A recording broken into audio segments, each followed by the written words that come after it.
So my talk today is going to be a little bit less science focused. We've heard a lot about chromosomes and genetics and mutations and inflammation and all of these very important things. Some of that's going to come up here too, but I'm going to focus on some kind of practical, frequently asked questions from my clinic. So a little bit of a smorgasbord of topics here, but hopefully some of these will be applicable. I think they will because a few of them came up at our lunch table already as well. So first thing I wanted to talk about was travel. So this comes up a lot in clinic. I've had many patients come in. Comes up pretty much every week, maybe every day in clinic. Somebody told me I can't travel. I have a trip I want to go on to Europe or Hawaii or somewhere else. Somebody told me it's not safe. Somebody online, one of my other doctors, whatever. So what's the concern here? So travel, the concern with travel is thrombosis when we're talking about patients with MPNs. So thrombosis can happen with long periods of travel with anyone, with or without an MPN. Reasons are kind of multifactorial, a couple different reasons why we worry about this. One is positioning and lack of mobility for long periods of time. You know, I'm reminded of this on the flight over here from Michigan, fortunately a short flight, but it seems like every time you get on the plane, they shorten the legroom a little bit and your knees are kind of up against your chest at that point. So you don't have a lot of mobility there, not a lot of moving around. Dehydration is the other, I think, less obvious one that we forget about. Dehydration is a major risk factor for thrombosis, and it's easy to get dehydrated when you're traveling, right? You're just not thinking about it oftentimes, and you don't want to be running to the bathroom on the airplane or stopping if you're in a long car ride, that kind of thing. So that's something to keep an eye on. And then when we're talking about air travel, there may be some component of air cabin pressure changes and oxygen changes as well. That's not quite as well understood as far as a contributor, but probably plays some sort of role too.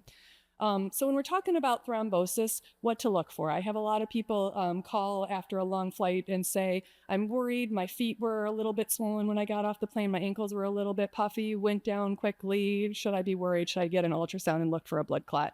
Probably not in that situation. What we're usually looking for, clots generally happen in, most common place would be a deep venous thrombosis in one leg. So this is a kind of example picture here saying asymmetry between the two legs, one leg that becomes large and swollen, usually from the knee down or sometimes even further up than that. Sometimes red, sometimes warm, sometimes tender, but asymmetrical swelling is the number one thing we look for. Those clots are dangerous because they can break off and travel to the next step, which is the lungs, and cause a pulmonary embolism, which would present like shortness of breath or potentially chest pain. And so what's the chances of this happening? So in the general population, at least, there are a number of different reports out there as far as numbers, but it's not a super common thing to happen in the general population. Reports have cited about 1 out of every 4,500 people on a long flight will develop some sort of blood clot. But how long is long? That's one big question, right? Some studies have said more than 4 hours, some more than 6, some more than 8 hours. So a little bit unclear there.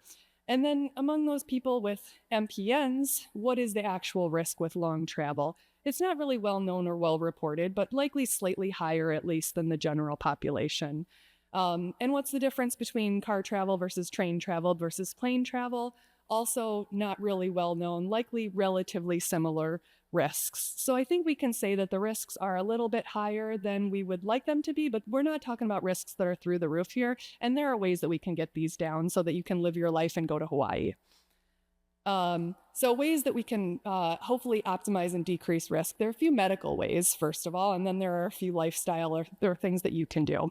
So medical ways, first of all, optimizing blood counts if applicable. So things like if you have PV, plan something, and you're getting therapeutic phlebotomies periodically, probably planning that accordingly, having one done before you leave, or if it's the kind of thing where you're needing them done frequently and you're going to be away for a little while, maybe you have to kind of stack them on and do a couple before you leave. If you're on cytoreductive therapy to keep the blood counts under control, things like hydroxyurea or interferons, I would make sure that they're controlling your blood counts adequately, that the dose seems pretty good before you go on a long trip, if possible.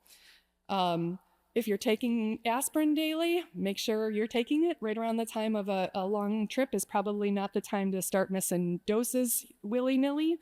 If you're on a blood thinner as well, kind of same thing. I would just make sure that you're pretty stringent about that leading up to the trip, during the trip, and then for the first few weeks after the trip.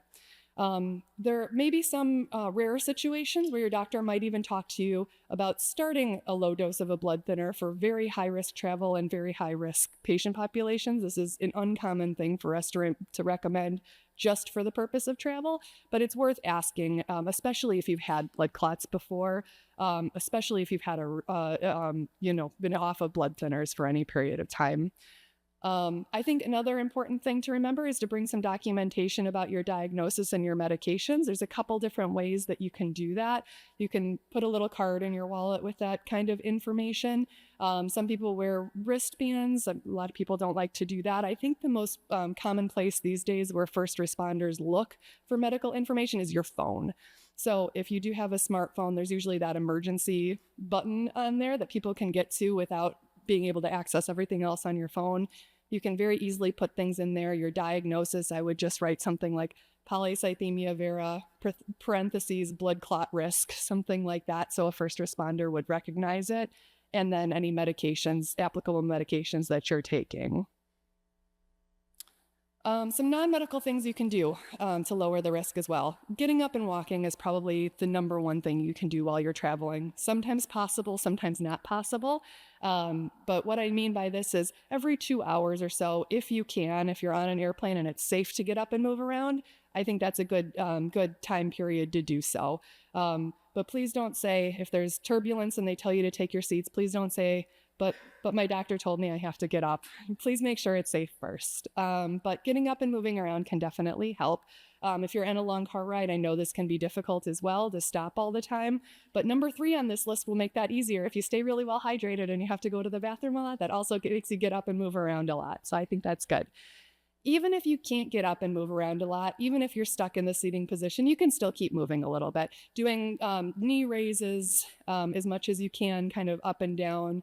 Maybe every half an hour, do a handful of those. That can help. I like to also say that like ankle circles, things like that as well are easy thing to do in your seat. Write out the alphabet, spell out the alphabet in the air with your ankles. That can keep some blood flowing. So little things like that help pass the time and help keep blood flowing at the same time. 2 for 1. Avoiding excess caffeine and alcohol while you're traveling as well. Those things can certainly dehydrate you and contribute to the risk.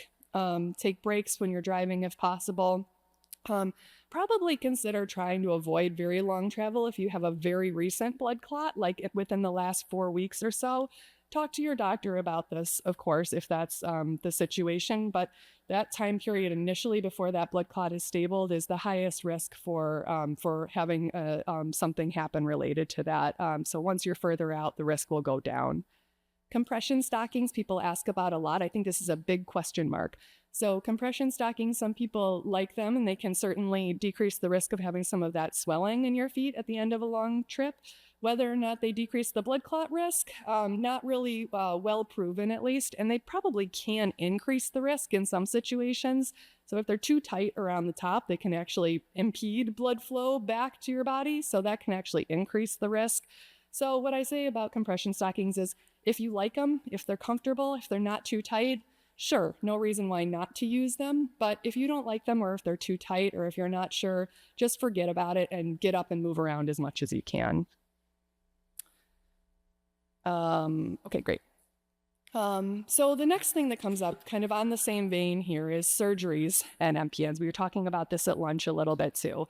So why this comes up and why it's important, similar thing, the risk of thrombosis is certainly there. So risk of blood clots with surgeries really depends on the procedure. High risk procedures tend to be things like orthopedic surgeries, knee replacements, hip replacements, femur stabilizations, things like that. Those tend to be long surgeries. They tend to sometimes limit mobility afterwards, and they just tend to have a higher clot risk. Increased risk of bleeding should also be considered for certain patients with MPNs and certain procedures, especially if we're talking about a situation with myelofibrosis with lower platelet counts. Then we do need to think about that risk of bleeding with the individual procedure. Some medications may need adjustment before, during, or after the surgery, so we'll talk about that a little bit. And this degree of risk varies. If we're talking about somebody who's never had a blood clot before, who has pretty low risk, who's having a low risk procedure, there may not be anything different we need to do, but it's always good to talk to your MPN physician or hematologist to talk about your particular situation. If there's an emergency surgery, probably shouldn't be held up for your MPN. Something emergent has to happen. It usually just has to happen right then, and we might not have the opportunity to optimize beforehand, but we usually can then make sure things are safe afterwards.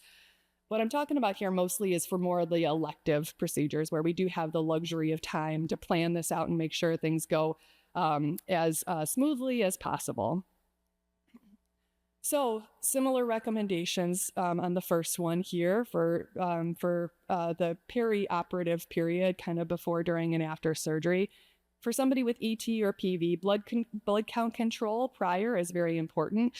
Planning out therapeutic phlebotomies, oftentimes not like right before the surgery, because that's going to potentially put your body at a lot of stress then if there's fluid shifts or blood loss during surgery, but usually at least a few days before surgery, and make sure the blood counts are within that goal range.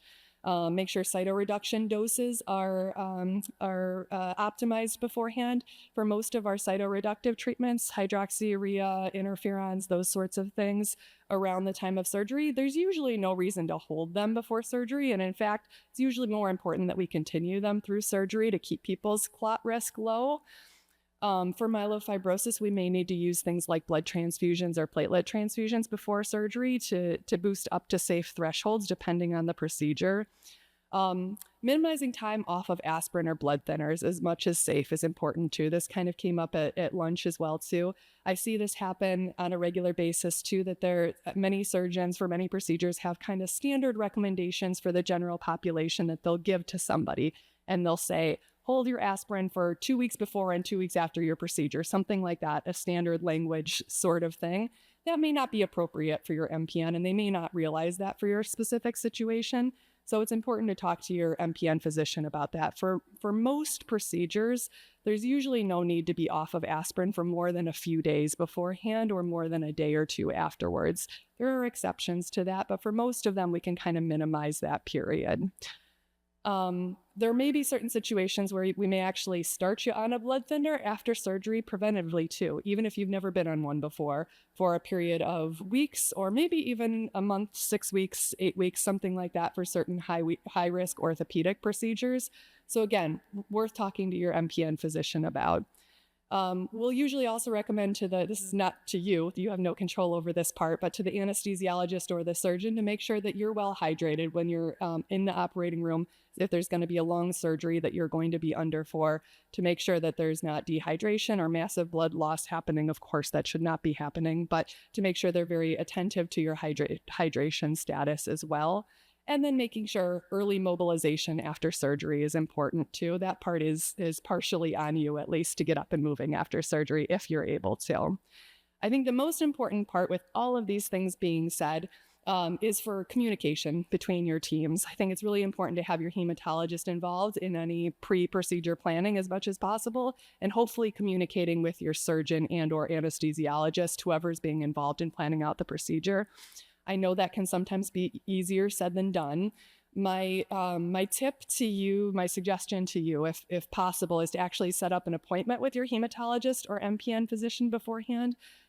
Many of us are accustomed to getting these surgical requests for information beforehand, or requests for clearance before surgeries, and we'll respond to them and talk through these issues. But sometimes it can be tough, and there's not enough hours in the day sometimes. So actually having your appointment time set aside for this before a procedure can really help smooth out this communication a little bit and make sure your hematologist or MPN doctor has the time to sit down with you, think about your individual situation, and plan this out for you. Okay, on my smorgasbord of topics that I had to talk about, next I have some symptoms here. So I know we've talked a lot about symptoms already, so some of this is a little bit overlap and I'm going to skip through it. But we know that symptoms are a major issue for almost everyone with MPN. So this was a study that was done by Dr. Mesa, whose name has been brought up a couple of times here, looking at MPN symptoms across the different MPN spectrum, from myelofibrosis to PV to ET. And finding over there on the left that 96 to 99% of patients with MPNs report at least one MPN-related symptom. So there's almost always something going on. And by and large, the most common symptom that's reported is, not surprisingly, fatigue across the board, whether it's MF, PV, or ET.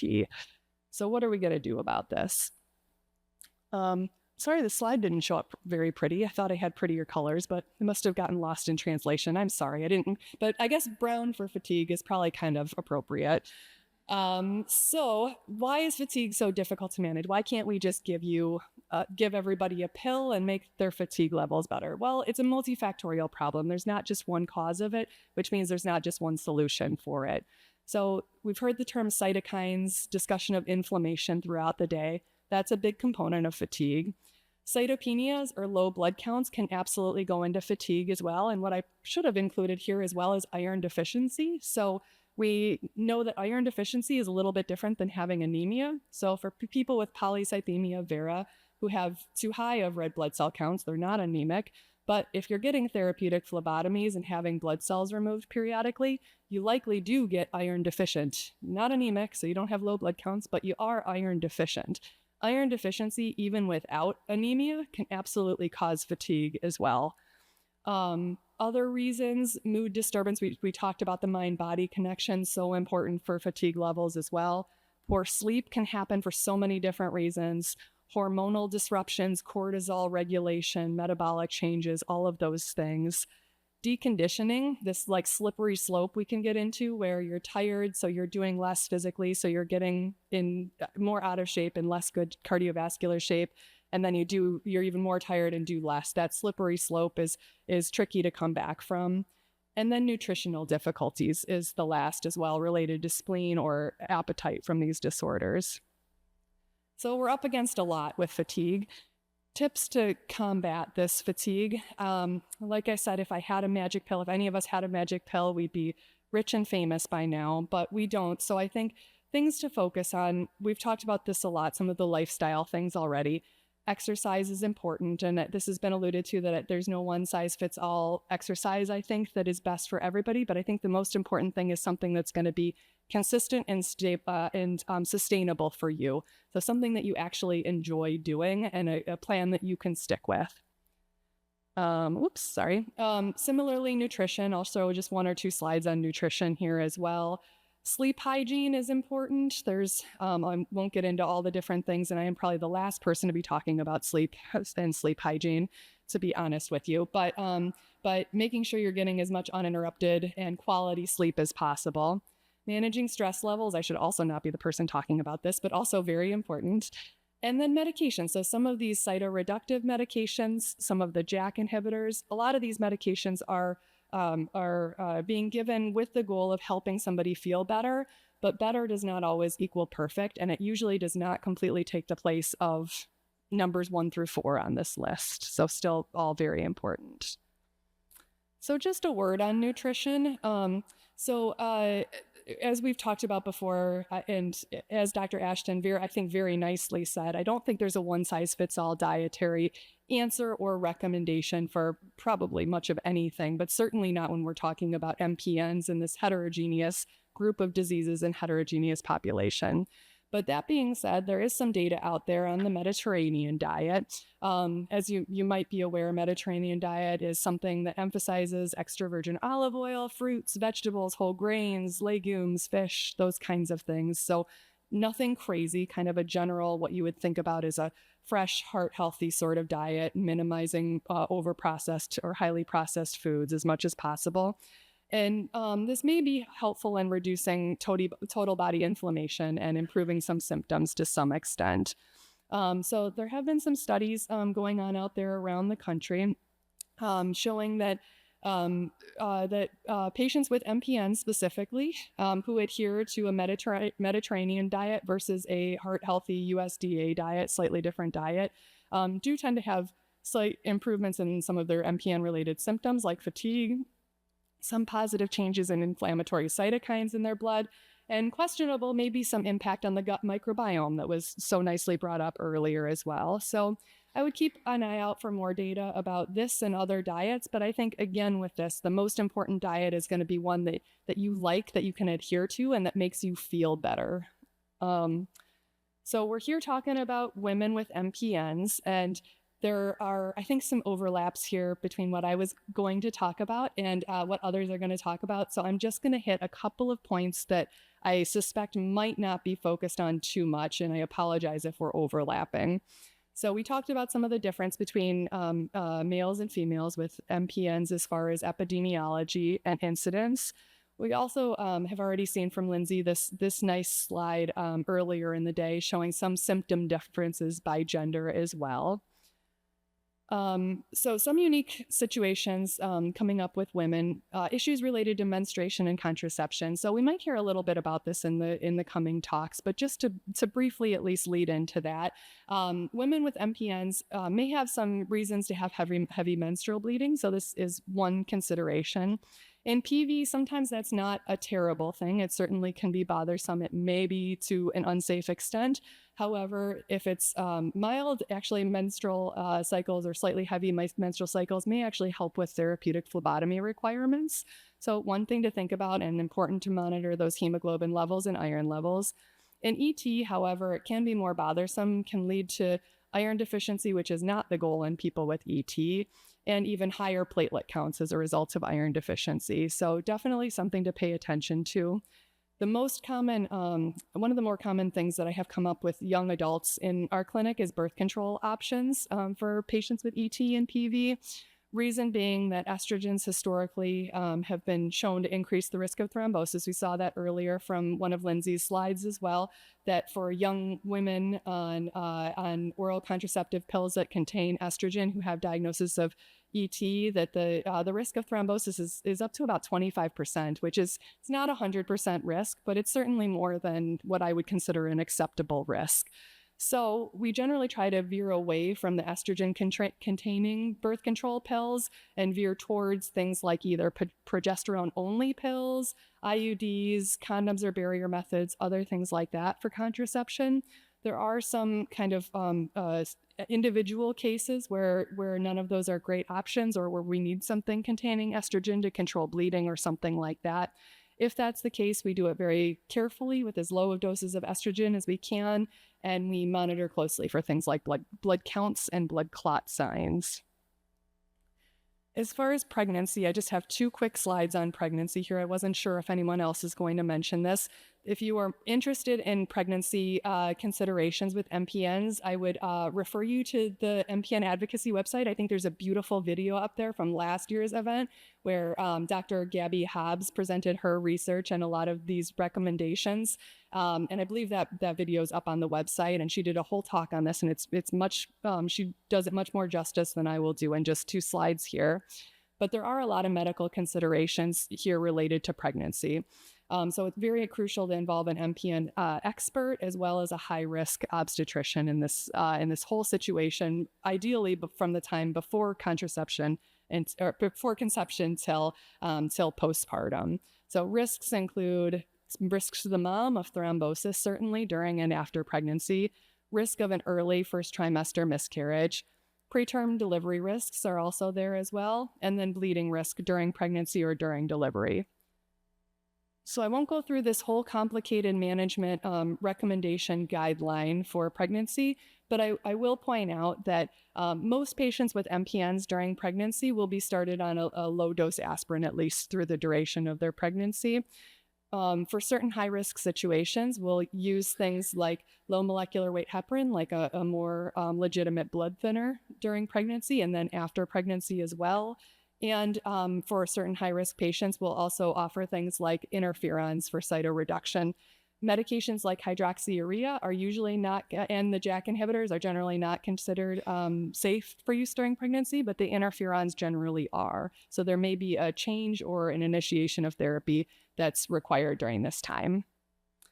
So with all these advances, the aspirin, select use of interferons, and select use of anticoagulants like low molecular weight heparin during pregnancy, there have been a couple large series now that show in this modern age of these sorts of interventions, successful pregnancy and healthy deliveries are very much possible for women with MPNs. Complication rates are still slightly higher than the general population, but it's very much possible and doable, but certainly takes some planning and monitoring. My last slide, I just had one slide on menopause, which I think is just all things that have already been talked about or will be talked about in the coming talks. So I'm just going to skip over this one and get to this beautiful picture of Michigan Stadium, which I'm going back to for tomorrow. And happy to take any questions if there's time.